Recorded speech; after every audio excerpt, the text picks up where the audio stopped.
معجزہ کی اصطلاح وہ استعمال ہونے لگی اور وہ قبول عام ہو گئی، اور تمام مکاتب فکر میں اور تمام اہل نظر کے ہاں اسے اختیار کر لیا گیا۔ قرآن میں اور حدیث پاک میں کہیں معجزہ کا لفظ نہیں ہے، وہاں آیت ہے، وہاں برہان ہے، وہاں آیات ہیں، دلائل ہیں۔ تو ہر نبی کو اسی طرح دلائل دیے گئے، معجزات دیے گئے، مگر وہ اپنے زمانے کے ماحول اور لوگوں کی نفسیات کے ساتھ مطابقت رکھتے تھے۔ جس دور میں حضرت عیسیٰ علیہ السلام دنیا میں آئے، یونان کا اور یہ سارا ماحول تھا، اور یونان کی دو چیزیں آج تک تاریخ میں مشہور ہیں، ایک یونانی منطق و فلسفہ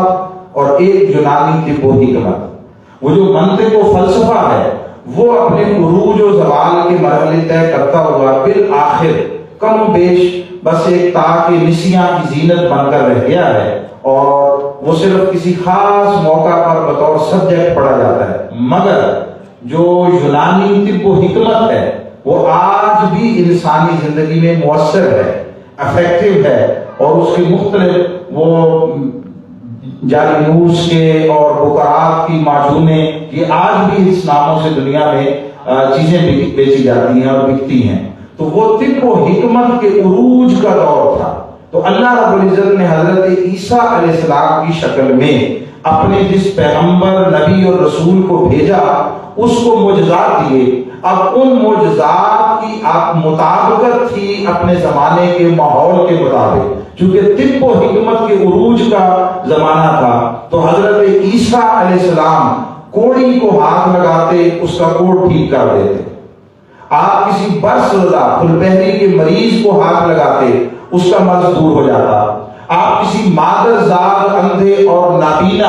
اس کو ہاتھ لگاتے پھونک مارتے تو اس کی بینائی پلٹ آتی، حتیٰ کہ کسی مردہ شخص کو جب آپ پھونک مارتے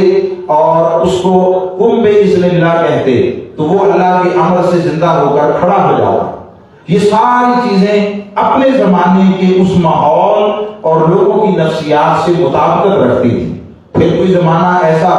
کہ جس میں جادو اپنے عروج اور جوہر پر تھا، تو اللہ رب العزت نے حضرت موسیٰ علیہ السلام کو دنیا میں بھیجا۔ اب حضرت موسیٰ علیہ السلام جب آئے تو آپ ذرا ان کو دیکھیں، وہ اپنے بغل میں ہاتھ ڈالتے تھے، باہر نکالتے تھے، وہ سورج کی طرح چمکتا تھا بغیر بیماری کے۔ یہ لوگوں کے لیے حیرت انگیز شے تھی۔ پھر اسی طرح آپ اپنا عصا مارا آپ نے تو اس سے پتھر سے 12 چشمے پھوٹ پڑے، ہر قبیلے کے لیے جدا جدا، حتیٰ کہ جب انتہا کے وقت اس نے بادشاہ نے فرعون نے وہ جادوگروں کو بلا لیا اور بلا کر سامنے بٹھایا اور کہا کہ اپنے جادو پھینکو، اور رسیاں پھینکی۔ واقعات آپ نے ساری زندگی سنے ہیں۔ تو آپ نے وہ جو رسیاں سانپوں میں بدل گئیں اس کے مقابلے میں امر الہی سے اپنا عصا پھینکا جو ان ساری سانپ بن جانے والی رسیوں کو نگل گیا اور واپس اپنی اسی حیات اولا میں آ گیا، یعنی واپس عصا اور ڈنڈے کی طرف مائل ہونے میں مدد کرتی۔ اچھا، یہ بات دعوت حق پہنچانے اور آقا علیہ السلام بھی اسی کے لیے تشریف لائے تھے۔ آپ نے اپنی ساری زندگی خود سے معجزات نہیں دکھائے ہیں، کسی نے کسی شے کا مطالبہ کر دیا ہے تو حضور نے حسب حال موقع کی مناسبت سے وہ کچھ کر دیا، ورنہ آقا علیہ السلام نے ہمیشہ اپنی سیرت، اپنا کردار اور قرآن کی شکل میں اترنے والی تعلیمات ان کو لوگوں تک پہنچایا۔ تو معجزہ جو اس پیغمبر کے ساتھ رہنے والے لوگ ہوں، یاد رکھیے آقا علیہ السلام کی پوری سیرت اٹھا کر تاکیں جو بچپن سے حضور کے ساتھ تھے ان میں سے کبھی کسی نے حضور سے معجزہ طلب نہیں کروایا، کسی ایک شخص نے معجزہ طلب نہیں کیا کہ آپ ثابت کریں، آپ کوئی ایسی دلیل دیں کہ آپ واقعی اللہ کے رسول ہیں۔ معجزہ طلب نہیں کیا، کیوں؟ ان کے سامنے نبی کی زندگی ایک کھلی کتاب کی مانند ہوتی ہے، وہ ہر وقت نبی کے ساتھ بیٹھتے اٹھتے رہے ہوتے ہیں، پورے کا پورا معاشرتی ماحول اس نبی کی کتاب کو، اس نبی کی زندگی کو کھلی کتاب کی مانند لوگوں کے سامنے پیش کر رہا ہوتا ہے۔ یہ ساتھ بیٹھنے اٹھنے والے ہوتے ہیں، ان کے شب و روز، ان کی نشست و برخاست، ان کے سفر و حضر سب ساتھ گزرے ہوتے ہیں۔ تو اگر اتنا کچھ دیکھ کر بھی معجزہ طلب کرنا ہے تو اس کا معنی یہ ہے کہ اس زندگی، اس سیرت، اس شخصیت نے کوئی ایسا امپیکٹ نہیں چھوڑا، کوئی ایسا اثر نہیں چھوڑا کہ وہ اسے قبول کرتے۔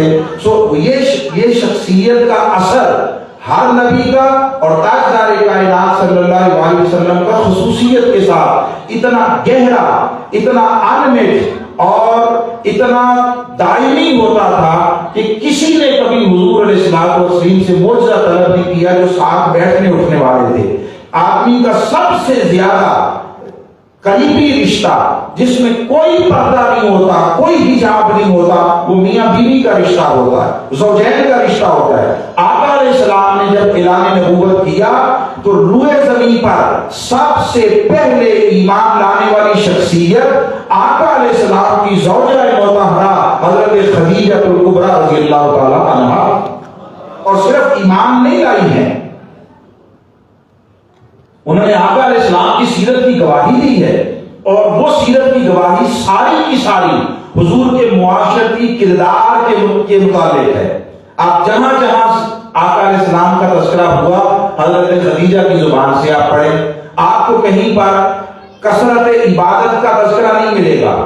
ریاضتوں کا ذکر نہیں ملے گا، سجدوں کا ذکر نہیں ملے گا، تسبیح کا ذکر نہیں ملے گا، نوافل کی ادائیگی کا ذکر نہیں ملے گا، آپ کو طواف کعبہ کا تذکرہ نہیں ملے گا۔ وہ 5، 6 یا زیادہ سے زیادہ 7 چیزیں جو مختلف روایتوں میں بیان ہیں، وہ ساری کی ساری دیکھیے وہ حضور کی معاشرتی زندگی سے متعلق ہیں۔ آپ غریبوں پر ترس کھاتے ہیں، آپ یتیموں پر شفقت فرماتے ہیں، آپ بیواؤں کی مدد کرتے ہیں، آپ مظلوم اور دکھیوں کے دکھ دور کرتے ہیں، آپ کسی کمزور کا بوجھ اٹھا لیتے ہیں، الغرض چونکہ آپ انسانیت کی مدد کرنے والے، اس کے دکھوں کا مداوا کرنے والے ہیں، اس لیے آپ کا رب آپ کو کبھی تنہا نہیں چھوڑے۔ یہ سارے کا سارا معاشرتی پہلو گویا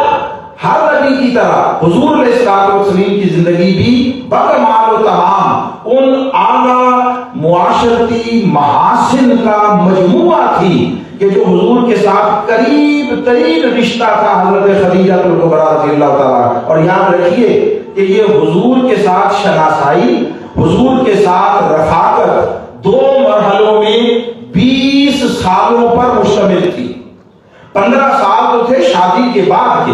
25 سال کی عمر میں آقا علیہ السلام کا نکاح ہوا اور 40 سال کی عمر میں بعثت ہوئی، یہ تو 15 سال تھے زوجین کے طور پر۔ اس سے پہلے انہوں نے آپ کو ایک تاجر کے روپ میں دیکھا، جب ان کا سامان لے کر گئے، ان کے معاشرتی احوال کو سنا، اپنے غلام میسرہ سے پوچھا، اور اگر وہ جتنی شہادتیں آئی تھیں ان سب نے حضور علیہ الصلوۃ والتسلیم کا نقش وہ اتنا زرنی، اتنا اونچا، اتنا بلند اور اتنا انمٹ ان کی شخصیت پر چھوڑا تھا کہ بالآخر ابھی اعلان نبوت بھی 15 سال دور تھا، اس سے پہلے انہوں نے خود حضور کی طرف نکاح کا پیغام بھجوایا۔ اور وہ کوئی مکہ کے معاشرے کی کوئی کمزور خاتون نہ تھی، مالی اعتبار سے، معاشرتی اعتبار سے، کسی اعتبار سے وہ مکہ کی سب سے متمول خاتون تھی۔ ان کا سامان تجارت تمام اہل مکہ کے مجموعی سامان کے برابر ہوتا، اور آقا علیہ السلام کا مالی سٹیٹس معاشرے میں ویسا نہیں تھا، یہ بات ذہن میں رہے۔ حضور علیہ السلام حضرت ابو طالب کے زیر نگرانی تھے، ان کے ساتھ رہتے تھے، آپ کے والدین کا انتقال ہو چکا تھا، اور کوئی اس طرح بہت بڑی جاگیر، جائیداد اور وراثت وہ آقا علیہ السلام کے پاس نہ تھی جس میں سے تصرف فرماتے ہو۔